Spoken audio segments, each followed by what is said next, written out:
We're diving straight into something that is just incredibly profound today. It's really a masterclass in resilience. You know, life has a way of throwing curveballs at us, right? And sometimes, man, those curveballs feel absolutely relentless. But what if there was an actual, historical, spiritual blueprint for handling literally the worst that life has to offer? Well, that's exactly what we're unpacking in today's explainer. We're looking at the secret prayer for healing by exploring the just unbelievable patience of Prophet Ayyub, or Job. This isn't just history, it's a completely practical guide for our absolute darkest days. So, have you ever felt like life's trials just keep coming at you one after another? Like, be honest with yourself. We've all been there. Maybe you're there right now.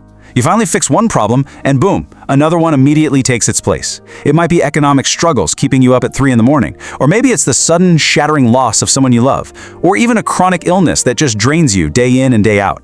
When all that piles up, it is so easy to feel completely isolated and defeated.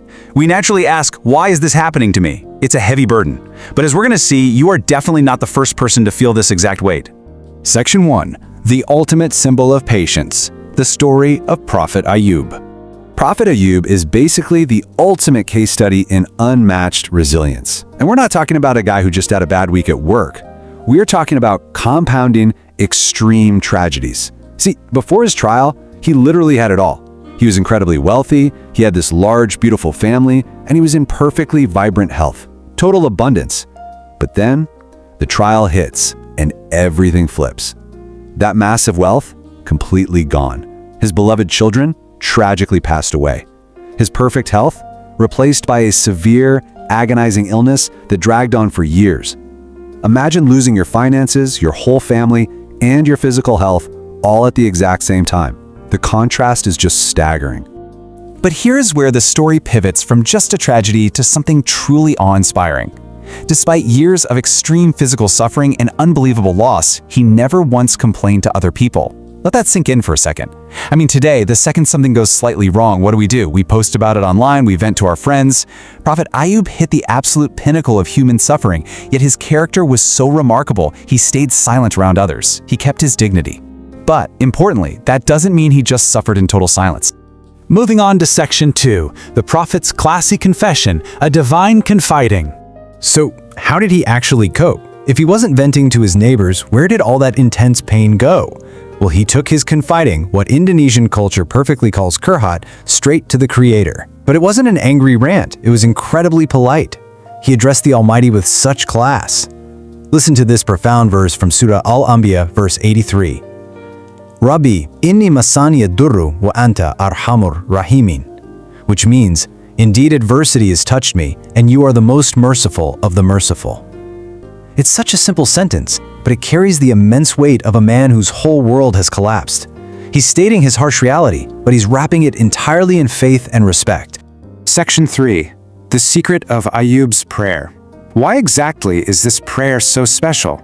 You know, when we're in pain, our first instinct is to demand a quick fix, right? Heal me right now.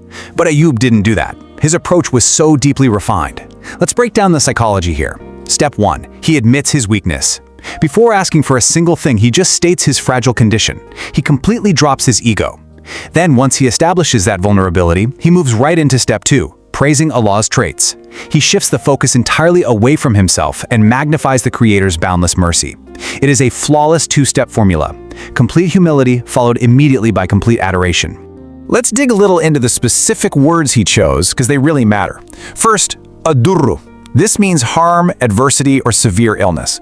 By saying adversity has touched him, Ayyub is beautifully acknowledging his human frailty. He's not putting on a fake, brave face. He admits he's broken. But notice how he phrases it, saying harm has merely touched him. That shows incredible restraint considering his agonizing long-term pain. This single word is a profound proof of genuine submission. It's a servant standing completely unmasked saying, I am weak and I'm hurting.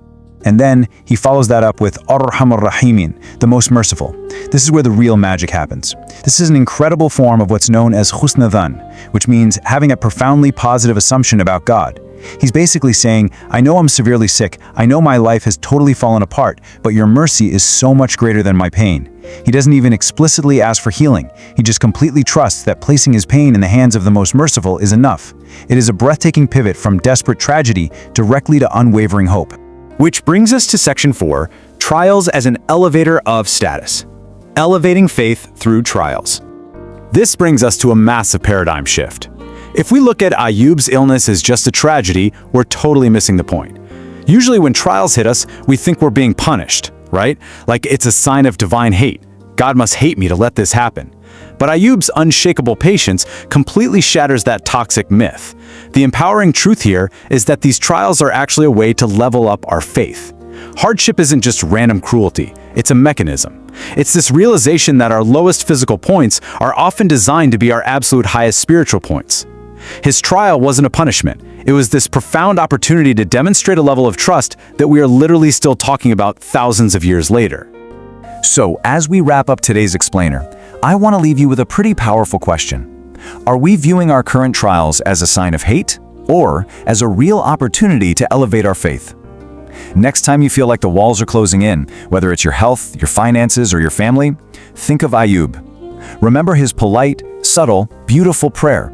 Instead of demanding an immediate escape, maybe we start by admitting our weakness, praising the most merciful, and recognizing that our current struggle might just be the exact elevator our faith needs.